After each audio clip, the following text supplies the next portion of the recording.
Salutations, j'espère que vous allez bien. Merci de me rejoindre dans cette deuxième partie de la vidéo, mon rapport au livre. J'avais donc déjà publié la première partie qui était mon rapport avec la pile à lire et maintenant je vais vous parler un petit peu de mon rapport avec les book hauls. J'ai toujours été très mal à l'aise avec le fait de faire des book hauls. Pourquoi? Parce que le book haul, c'est généralement des choses qu'on a achetées. Et puis ça fait comme un haul finalement, avec tous les hauls de manière générale, ça fait vraiment, regardez j'ai acheté ça, c'est super cool. Alors que quand on parle de livres, moi maintenant, quand je lis des articles de blog et quand je regarde des vidéos booktube, j'ai certaines attentes et j'ai envie de lire des choses par rapport aux livres en eux-mêmes et pas par rapport à leur couverture ou pas sur le fait que... ils ont l'air trop cool quoi, ils ont l'air. Voilà, c'est ça le truc, c'est que ça a l'air. Moi j'aime bien avoir des avis, même si c'est pas toujours hyper bien élaboré, même si c'est pas quelque chose qui va, une vidéo qui va durer un quart d'heure sur un livre, c'est pas ce que je recherche. C'est avoir au moins du contenu, avoir un avis, savoir à quoi m'attendre et savoir ce que la personne en a pensé. Ça c'est mon attente aujourd'hui quand je regarde des vidéos booktube. Je ne regarde quasiment plus.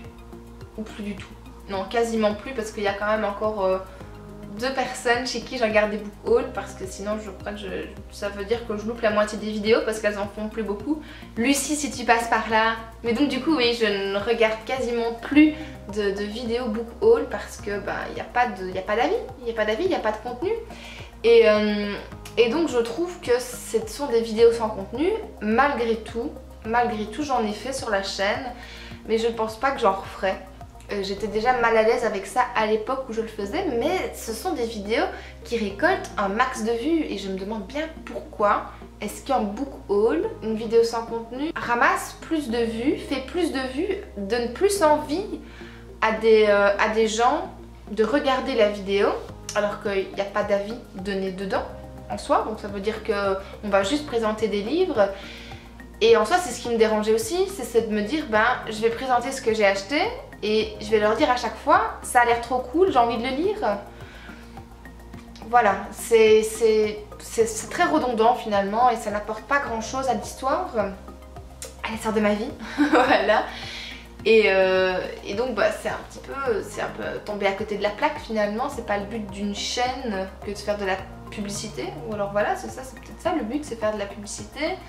Peut-être que certaines maisons d'édition sont contentes quand on est dans le cadre d'un partenariat et qu'on dit voilà je l'ai reçu, ça leur fait de la pub, je sais pas du tout et voilà. Mais en tout cas je suis maintenant dans une tout à fait autre optique par rapport à la consommation des livres et par rapport à la consommation de vidéos par rapport aux livres, puisque j'ai quand même pas mal d'abonnements. La majorité de mon fil d'abonnement YouTube c'est des livres, des sciences aussi.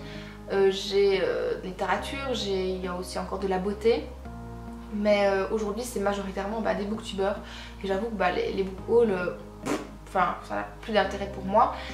Et pour une deuxième raison quand même aussi, c'est que depuis maintenant plusieurs mois, une année, 2 années, on essaye un petit peu d'entrer dans cette démarche du zéro déchet et donc du consommer moins et de consommer mieux, un petit peu la slow attitude aussi en matière de livres. Ça veut dire que ça implique que j'ai recommencé à utiliser ma bibliothèque. Voilà, la bibliothèque de ma ville qui est hyper bien fournie, ils ont des nouveautés. C'est par eux par exemple que j'ai lu La Nuit des Cannibales, qui faisait partie des présélectionnés pour le PLIB. Et c'était une nouveauté, donc il était sorti 6 mois auparavant, donc il l'avait déjà, donc elle est relativement bien approvisionnée. Et donc j'ai recommencé à utiliser la bibliothèque. Ça veut dire aussi faire le deuil du fait de ne pas avoir tous les livres qu'on lit. Mais est-ce que j'ai besoin d'avoir tous les livres que je lis? Plus je réfléchis et plus je me dis que pas forcément. Aujourd'hui dans ma bibliothèque je suis sûre que la moitié des livres je pourrais m'en passer. Finalement je me dis non, je ne voudrais pas les relire. Certains j'ai envie de les garder parce que ça me donne j'ai un très bon souvenir de ma lecture au moment où je l'ai lu. Ça peut être le cas de certaines lectures de quand j'étais ado. 4 filles et un jeans, ma parole, je crois que je m'en séparerai jamais par exemple. Ça c'était une lecture d'adolescence extraordinaire Et en plus elle était dédicacée par ma mamie qui est décédée aujourd'hui. Donc je crois que je ne m'en séparerai vraiment jamais. Ça me rappelle de super bons souvenirs quoi. Et donc voilà, mais il y a beaucoup de livres, clairement je peux m'en passer parce que j'en ai pas besoin. Vraiment, je ne les relirai pas et j'ai pas du tout envie de les faire lire à des personnes de mon entourage, donc ça n'a pas beaucoup d'intérêt. Dans cette optique du faire moins et faire mieux avec moins peut-être, je m'étais d'abord dit que à la place d'acheter des livres en grand format, j'achèterais donc d'abord des poches. Et puis en fait, plus j'y réfléchis et plus je me dis que ma priorité, ça devrait d'abord être d'acheter des livres en e-book et puis après de les acheter en poche si éventuellement, et puis s'il n'y a vraiment pas et que j'ai envie de craquer, le grand format.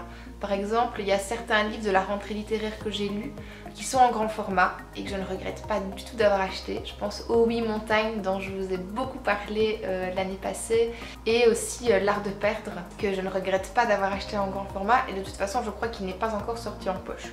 Donc voilà.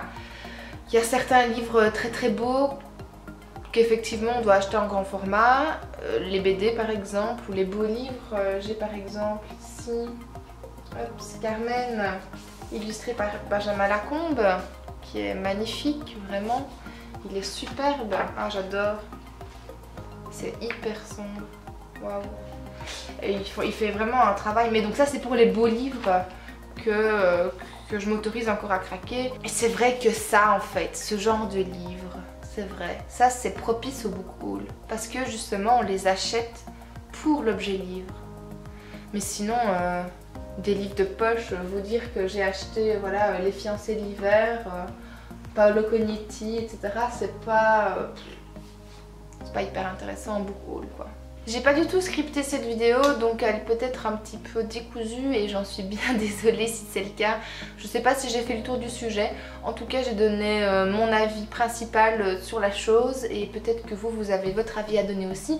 Si vous êtes par exemple un spectateur qui adore regarder des vidéos de book haul, j'aimerais savoir pourquoi. Vraiment, j'aimerais vraiment que vous me disiez pourquoi est-ce que ça vous intéresse tant de regarder finalement une vidéo où on vous donne pas notre avis. Si c'est pas, voilà, ça peut être pour des beaux livres par exemple, mais la plupart des booktubeurs font des book hauls sur des romans, pas des beaux livres.